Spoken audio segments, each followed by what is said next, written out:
Okay, great. And I'm pretty sure we're recording, so cross your fingers. Yes, exactly. Recording is there. So hello, everyone, and thank you. I was able to see you on camera, which is nice. I really love seeing people with whom I'm having a conversation. So thank you for inviting me to talk today as part of your work that you're doing. Some of what I talk about may be a little bit redundant, things that you've already talked about and already learned. So I'm hoping it's useful to you to have it repeated a little bit, just from maybe a little bit different perspective. So as you see on my front slide, I'm a doctoral candidate, so I'm working on a Doctor of Education in a fully online program at Arizona State University. And I am currently collecting data, so I will be finished by December of this year, which is really exciting. It's a 3-year program, and I have to be in and out. As part of my doctoral work, I'm also part of the GoGN network, which is the Global OER Graduate Network, and they are managed and administrated really nicely by the Open University UK, by people like Martin Weller and Beck Pitt. So they're a really terrific group of mentors, as you can imagine. And we have PhD students in that graduate network from all over the world. One of my great friends, Judith Peat, is from Nairobi, Kenya, and she's an amazing researcher. And certainly the work of the Roerford E group in South Africa and other places in the Global South is really bringing up some really great research from other parts of the world, which I think is really critical for our global success. So what I wanted to talk to you about today, that's a little bit about me. And that's a little bit about you. So one can search the internet and find images, including open images. And this is a teacher teaching at Yaba College, which is really great. That's exciting for me to learn how things look from your perspective. And I'm only just scratching the surface of that. I look forward to learning a lot more about what you're doing and how you're teaching and any ways that I can be of service. It will be difficult, I think, from a sound and audio perspective for me to hear from you in introductions, but my email and my Twitter account and other ways of communicating with me will be at the end of the presentation. I look forward to hearing from you with any questions whatsoever. And another role that I have, so I'm a doctoral student, but I also work full-time. So I work for a group called eCampus Ontario here in Ontario, Canada. And our CEO is David Porter, who's really well known in global open spaces in terms of his advocacy. And so the use of open educational resources is actually pretty new, even here in Ontario. It hasn't caught on as much in post-secondary institutions. So the educators that I work with all the time, it's still really new conversation for the types of work that they're trying to accomplish. So it isn't just in Global South where it's new, it's also new here in Ontario. So my goal for today, and again, love the images on the internet, go Eagles. My goal for today is to help to expand your knowledge. And as I say, it's clear to me that you're already on a path to increasing your knowledge about open educational resources and open educational practices. So sometimes when we get caught up in conversations about where to find resources for our teaching, how to find those resources, we don't have as much time to talk about open educational practices. So I definitely hope to talk with you a little bit about those. So I'm just going to walk through a couple of definitions. So, and I'm going to move my videos around a little bit because I know they're kind of getting in the way a bit. Oh, that's better. So open education, just as a general principle, encompasses these resources that we've been talking about, tools and practices that employ a framework of open sharing to improve educational access and effectiveness worldwide. And for me, the critical part of openness and open education is the sharing part, is the building of community, is the local and contextualized connections that educators can make with each other in their own context. That is really highly valuable. So even in my Ontario context, our education system is different from the education system in the US. It's different from the one in the UK. And we have very specific needs for our discipline experts and for our learners. And learners always love to have things localized and contextualized and can actually be part of that process. And I'll talk about that a little bit as well. So you've looked at a couple of definitions of open educational resources. You've probably seen the UNESCO version of it. The William and Flora Hewlett Foundation version and the Creative Commons version are a little bit different. So it's a little confusing that there are multiple definitions of what open educational resources are. But I'm kind of a fan of the William and Flora Hewlett one. Just because it really includes the ideas of adaptation, redistribution, those 5 R's, and you may have heard of these: remix, revise, redistribute, retain. There's another R in there somewhere. David Wiley's 5 R's, about what you can actually do with these resources if they are fully openly licensed. And also knowing that some of the Creative Commons licenses start to put some restrictions on those types of things. So OER in William and Flora Hewlett's mind and in my mind are as open as possible in terms of people being able to download, edit, retain, and definitely localize and contextualize. And then open educational practices, and this comes from Ehlers in 2011, but it's being talked about quite a lot in the global open community right now. Because the resources, not that all the resource problems have been solved, but the focus on the resources is taking away a little bit the focus on pedagogy, on good learning practice, on how humans learn well, which is a really social process. So when we talk about open educational practices, or when I do, I talk about them in this way. They support the reuse and production of OER, and again, that's always contextualized on the localized need. Through institutional policies, and these institutional policies, it sometimes takes a while to get around to them, and the ways that institutional policies, such as how Yaba College treats time for instructors to create these resources or to adapt their courses and so on, is really critical part of the conversation about success using OER. Promoting innovative pedagogical models. And here we're really talking, and people in the research and literature are really talking about learner-centered models, because we've spent a long time where one person is kind of the authority creating a resource or the authority teaching a class.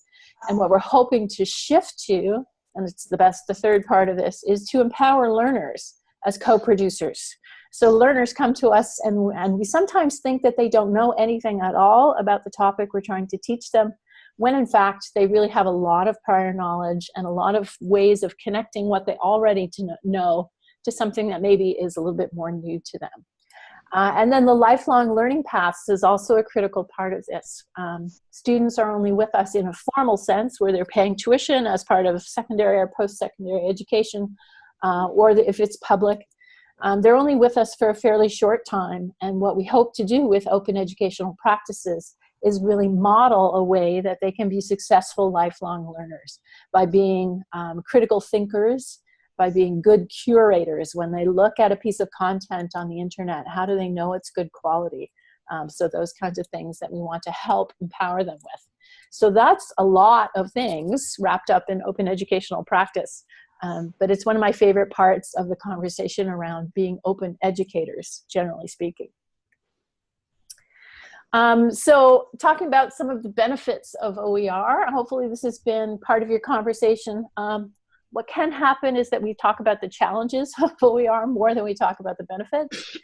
And so there's lots of benefits of using open educational resources, not just the financial benefits. Certainly, high quality resources can be very costly and can be out of reach for a lot of learners. So what we're learning in North America is that learners, because of the high cost of tuition in many places, learners are food insecure, learners are rent insecure, and the cost of textbooks, which is a big issue in North America, can be really prohibitive. So we tend to focus a lot on the cost, but I think there are a lot of other benefits of OER that I like to talk about. And then, as I say, the obvious and not so obvious ones, and please feel free to add anything in the chat that you want to, or we can ask questions about this, but I'll just walk you through a little bit about what my beliefs about the benefits are for learners, educators, and administrators. Sorry, I'm going to switch back to my notes for a moment. So in terms of learner, again, we talked about the cost related to open educational resources, but it's the actual having of the materials on day one of a course that really is so helpful to learners.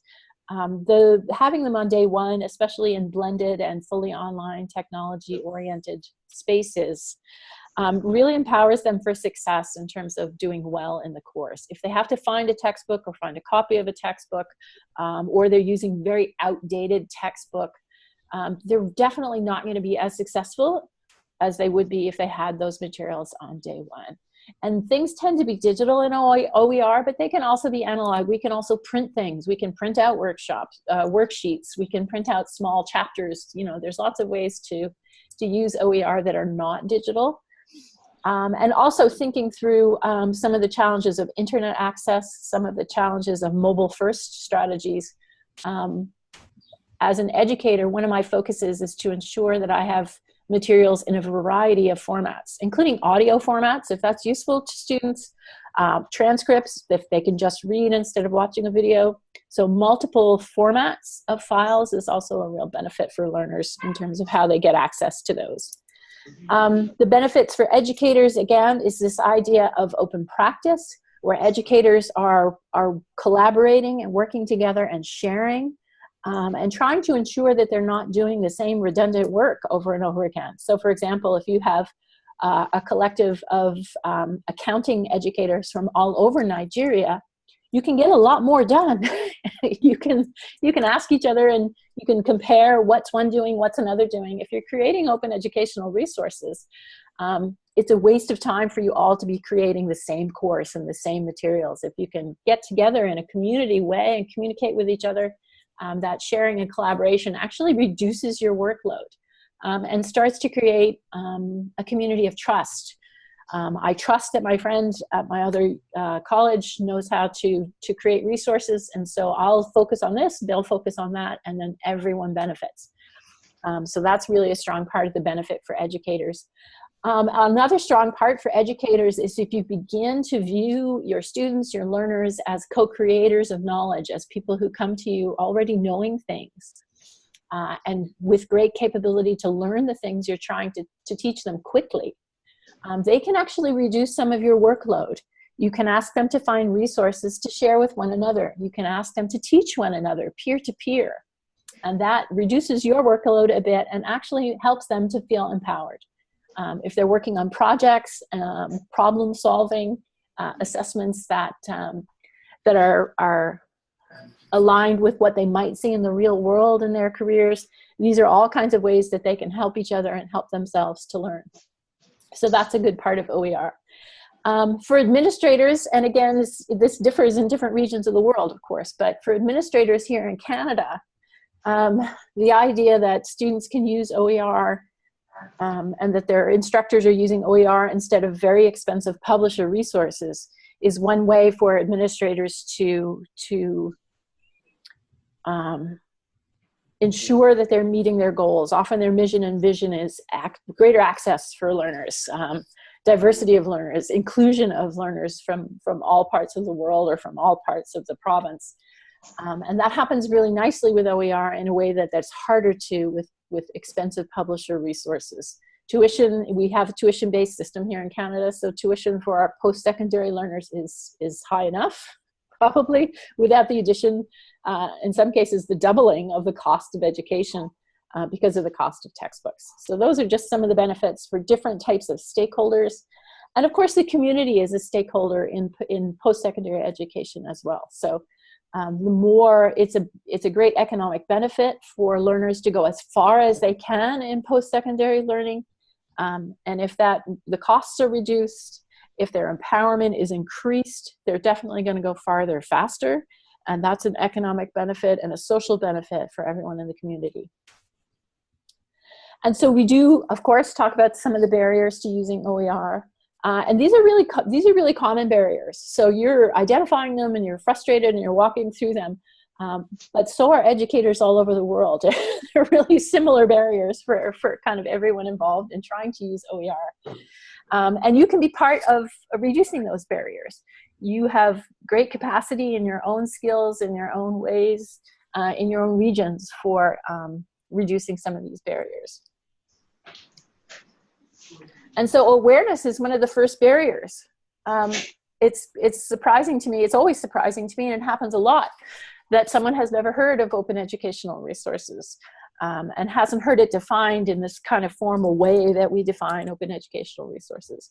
But what's great is that so many educators are already open practitioners. They're already doing this. They're already sharing. They're already collaborating. They find things on YouTube and on the internet to share with their students to keep things current and relevant. So that in a lot of cases, they're already doing it, but they haven't formally named it. So this awareness and sharing with colleagues and passing on the word, it's growing, but it's still somewhere around, even in Ontario, somewhere around 10 to 15% of educators have formally heard of OER. It's growing really fast, which is great. And the only way, one of the only ways for that to really happen is word of mouth, educator to educator, institution to institution. Here's what we're doing. Here's why it's cool. So also the idea of digital literacy, and I know you've been exploring the ICT elements as part of your learning these past 3 days. And this is both educators and learners, right? So as we say with OER, a lot of them are digital, and not all learners, despite using cell phones a lot, not all learners are ready to learn in digital ways from computers. It hasn't been part of their path before. So digital literacy is not just an educator challenge, it's also a learner challenge. Technology, the ability to adapt resources. So what if you can find these resources and download them perhaps? What do you do with them next? So how do you remix them? How do you put them into documents? How do you share them with your learners? These steps require some technology ability, even if it's just working well using Microsoft Word or some other word processing software. How do you mix these things nicely? How do you label them correctly in terms of attribution? Those kinds of things require some pretty strong abilities. Copyright and licensing expertise, and I know you're probably pulling yourselves up on that front with the Creative Commons learning. What do these icons mean when you see them? How much can I remix them? Those kinds of things. And then, of course, the critical thing, I think, from barriers is the time. So educators are always extremely busy. They're always very invested in answering learner questions and giving feedback and grading things. Like educators are already extremely busy. So this comes back to institutional policies. How can institutions create support teams that can help you? How do they create time in your schedule so that you have time to adapt a course and to find new materials? So these are kind of really big issues. And again, these are global issues, not just in specific places, but everywhere. And again, these advisors and supports, if you don't know, can you go to your library? Do you have librarians who are knowledgeable? Do you have peers, colleagues in your discipline that are knowledgeable? Who can you ask? Quality standards and peer review. This is a really interesting one for me, and I know I don't like it to be a barrier, because for me, when I talk about quality, it really just means I can personally take a look at a resource and determine. I'm a subject matter expert in education, so I can take a look at a resource and determine for myself whether or not it's useful and legitimate and current and relevant for my learners' needs. I can do that myself. It's nice to be able to rely on peers. But as we talked about just with Merlot, peers are not always from my part of the world. So if somebody reviews a particular resource and says that's going to work really great in the state of California, that may not be useful to me in the province of Ontario. So I think that peer review is really, it tends to be a little bit individual, and the quality of a learning material is really up to the subject matter expert that's going to use it, which is great. It's a little more time consuming to have to review everything yourself. It's nice to have some peer reviews, at least as a place to start. But I try not to get too hung up on quality standards in terms of the material I use. If it's going to help me and my learners meet a learning outcome, then it's great. Resistance. So you will see resistance from your peers, from institutions, and from administrators. And you will hear a lot of kind of the myths of OER. Oh, they're no good quality. There's nothing in my discipline. There's a kind of persistent myths that happen as part of resistance, because there tends to be some fear around trying new things, around being a collaborator. It's very frightening to put your work out there and have others give you feedback on it if it's very public. So the creation and sharing of open educational resources can feel pretty risky in terms of your discipline-specific reputation and your scholarly practice. So I totally understand that. And again, there's a lot of miscommunication and misunderstanding about what open educational resources are. When I talk about them in the context of tuition-based teaching and learning. So it's not free education that's going to destroy the education system, but rather it's resources that are being shared and improved through collaboration that are still being used in a tuition-based context. And then another barrier is ancillary resources. So publishers, especially in North America and Europe, will provide PowerPoints and quiz question banks and all kinds of really nice add-ons to a textbook that reduce workload for educators, so they have a lot of value. And they're nicely designed. They're designed by instructional designers. So these ancillary resources are something that those in the global open community are trying to improve for resources and to include with resources, because again, they're really great for workload issues. So we're trying to reduce that barrier through collaboration. So it's pretty easy if you get together with, I'll keep using your accounting instructors, if you get together and you create quiz question pools together, the workload is really much less for any individual educator. And then everyone has a nice pool of questions that they can use and kind of randomize if that's important for their learners. So we've talked about, as I've gone through, talked about a fair number of these open educational practices. There's just a couple that I really want to highlight as critical in my view and what I've seen in the literature, because I've been reading a ton of literature as part of doctoral studies. So the two kind of critical ones, I think, for open educational practices are connecting with a community of practice. So you're doing that right now. You're in a room with like-minded educators who want to know more about this topic and more about how to do it. And creating a network of sharing, which is challenging, because many educators, we work in our silos, we work individually, we work very hard, and we have to find time and effort to share. It's more effort. It's easier to work individually, it's faster, but I'm sure you know this expression: if you want to go fast, go alone. If you want to go far, go with others, right? So I want to go far, and it's sometimes challenging, but it's really very beneficial in the long run. So I encourage you to find ways to connect with a local community of practice, particularly in your own discipline, and begin to share and create your own local community. It's nice to join global communities, and it has value in terms of asking questions. Twitter is a huge place for some reason for global communities right now, which is nice, but I think there's the local contextualized community of practice that's so much more valuable.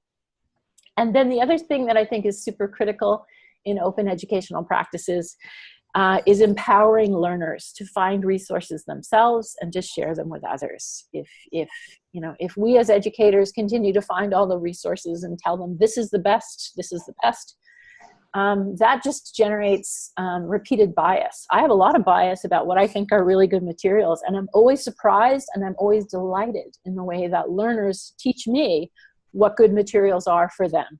I always learn a lot from that. And so much of what they choose is really good. And if it isn't good, if it's not effective or helpful for their learning, it creates a good learning moment. I can partner with a learner and say, here, this thing that you shared with me is really great for these 4 reasons, but it's challenging for these other 3. It's maybe not as evidence-based, maybe the resources or references aren't as good, and so on. So it creates a learning moment. But it's taking a chance with empowering learners to get them to find resources and share them with each other. Again, it feels kind of risky because they've come to you as an expert to learn something, and they're often not used to having an instructor ask them what they would do. It's a little scary, but I think it's really a kind of critical practice of open educational practices. So I want to come back around to that definition, and I will make sure that I share my slides with you. So if there's anything that you're missing or you want to have, you can definitely have my slides. It's that institutional policies, and that requires having conversations with your deans and your department leaders and your senior administrators at your school to ask, how can we set up a little fund or do a little time release as part of our work to explore these and learn more about these as part of our practice. Promoting these innovative pedagogical models.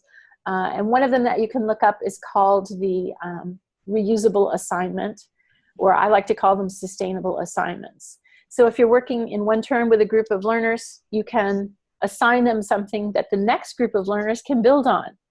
So assign them something where they're going and finding resources, where they're building a database, where they're collecting references, where they're annotating their references, doing something that creates a next step for a next group of learners. Often when we give assignments, if it's essay-based, the only people who ever see it is the person who wrote it and the instructor. It's nice to start to build assignments that are project-based, that are community-based, and that have a life after the course that someone else can look at and use as a new resource as they go along. And this is, again, students as co-producers and students as lifelong learners. So that's really all I wanted to cover today, and I know it was probably a little bit of a repeat of things that you've talked about and heard already, but I'm happy to answer any questions you might have. And again, my contact information is there, and I would love to hear from any of you at any time with questions, or if there are ways that I can help your path. Thank you, Jenny. This is a very, very big thing that you've actually offered us here, and I know my educators there are really, really excited, and you've actually portrayed what you've actually been doing for the past 3 days. You said something, okay, before I actually open the floor. Materials for OER, you talked about reusable and sustainable assignments and all that. And I made a presentation sometimes in 2016, and I talked about curating, collaborating and all that. Can you say something about the essence of curation when it comes to learning right now, since we have so many materials there that they are good and people can actually use to learn things, and not just using just one material in classes, for students to, because the student, that could actually help several other areas like critical thinking and all that. What do you think about that? I'm not 100% sure I caught all the question, but it is about curation? And yes, about exactly. How to share that. One of the things that I'm seeing emerging that I really love, and Jane showed a little bit in these boards in the communities in Merlot, is discipline-specific curation by a local community. There's so much value in that. That's your local educators in a particular region or in a particular nation coming together and saying, there's lots of great global resources, but I've looked at this one and used it in my teaching, and here I can say it's a really good resource for what we're trying to accomplish right here. And there are, if you have an institutional repository, your library, a place where you can kind of host those discipline-specific lists of resources, that is so valuable. So just in the same way that you might share the creation of resources or the adaptation, sharing your curation skills is really critical. It's really points to a lot of success when you can do that in a particular region. Okay. Thank you very much. I think I'll bring Karen up here because basically on what you talked about right now, the repository, Google Drive could actually be a very good platform for schools to have a repository. And what do you think, Karen? Yes, definitely. Our district, we have, like I told you, the share button was the most dynamic thing that affected my district and really our state, because we do have folders and team drives where teachers it's that shared knowledge, and teachers can access the content that has been accepted by the district and used in other classes and maybe tweaked a little bit for our specific area, for our specific standards. So yes, the Google Drive has allowed us to collect resources that are useful for our people, our stakeholders, and our users. Yes, definitely. Yeah, and Karen, just for I get back to Jenny, collaboration is also very key in OER creation. What would you say about that? Yes, when teachers are able to ask questions of each other and to make decisions and collaborate on certain content areas. For example, grade levels will get together and they'll divide the work. And so it helps keep things more accurate. And also, as Jenny was saying, many hands make light work, right? So somebody will divide the task, and then you're creating kind of a jump team of people to solve problems and create content and share, collaborate, and then that way you produce something that everyone can have buy-in. Everyone will accept something that they've had a part in creating.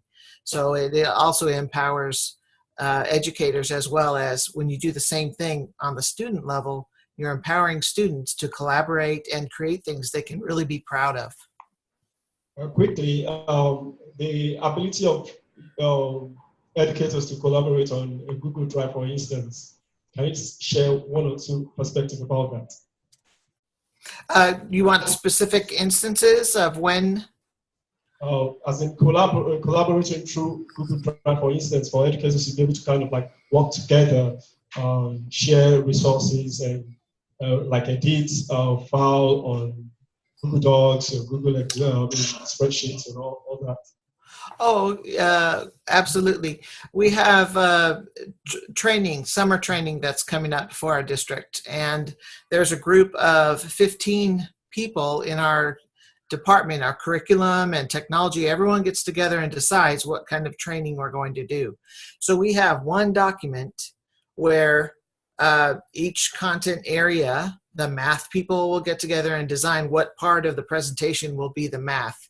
And the English will get together and decide what part of the presentation. And then everyone pulls in the links that will be useful and that align with our goal, which is this fabulous summer training.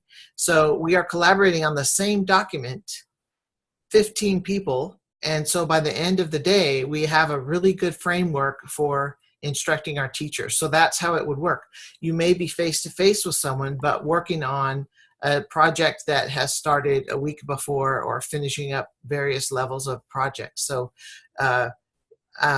we are actually creating the document, the presentation, the slide deck, or the game, or whatever we're creating. We've created it together.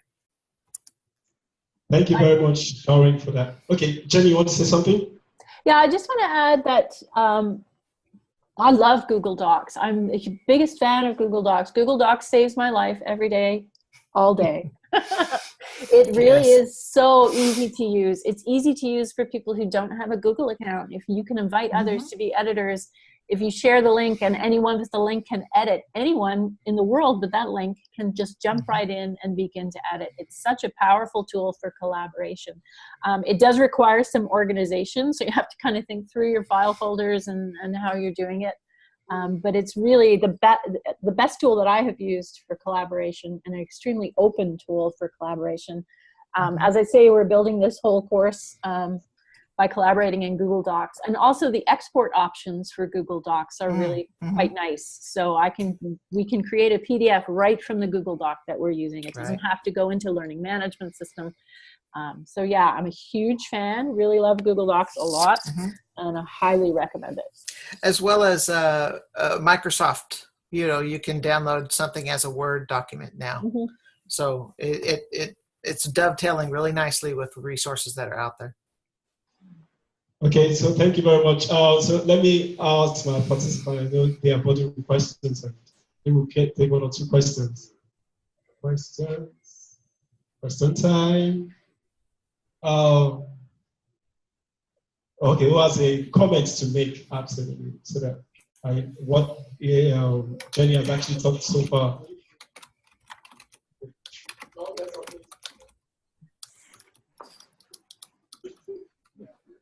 Okay, so I think they will be sending. Okay, you have something. Someone. I want to appreciate the two facilitators so far. The question I want to ask is that while you suggested collaboration, while developing the idea of collaboration, what will be involved in collaboration?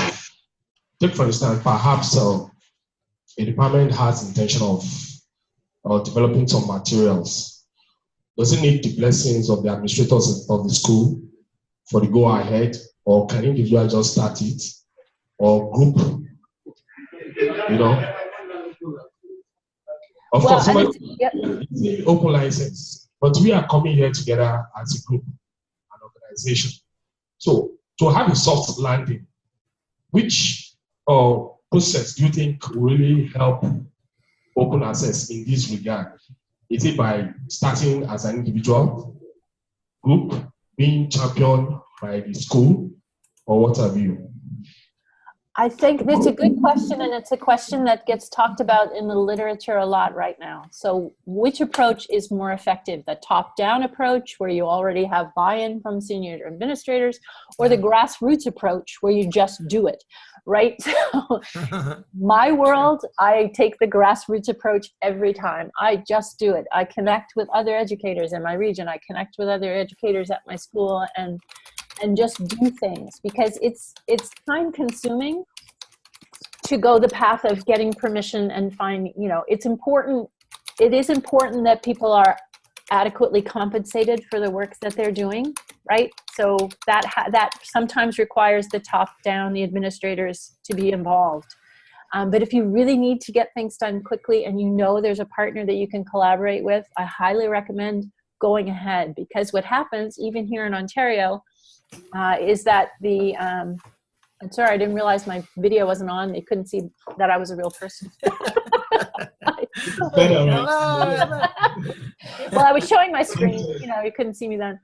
So what happens in the collaboration mode is that your work starts to get appreciated by others. You start to be seen as a community educator. You start to be seen, your scholarly practice improves. And that gets the attention, actually, of your school and your senior administrators over time. When they start to see you upheld by administrators in other schools who can say, oh, you know what, John is actually helping us do this and that, and they hear that from another senior administrator up top, then they start to see the value. And it's a funny way for that to happen, but that is how it happens. And there's also value, and I'm doing this a lot right now. As part of my advocacy, I'm meeting with senior administrators as well as educators. So I meet with senior administrators and say, I'm meeting with your educators today. Here's what we're going to talk about. Here's what they hope to learn. Here's the value for you as senior administrators. So the value proposition for them is different than it is for educators. But I try to have both those conversations. But my first reaction to I need to get something done and it needs to be done quickly is to just start collaborating with my department colleagues or with colleagues from other schools. Okay, thank you, Jenni, for that. Any other questions before I allow my guests to start to spend so much time here? Okay, someone should kind of like maybe appreciate them.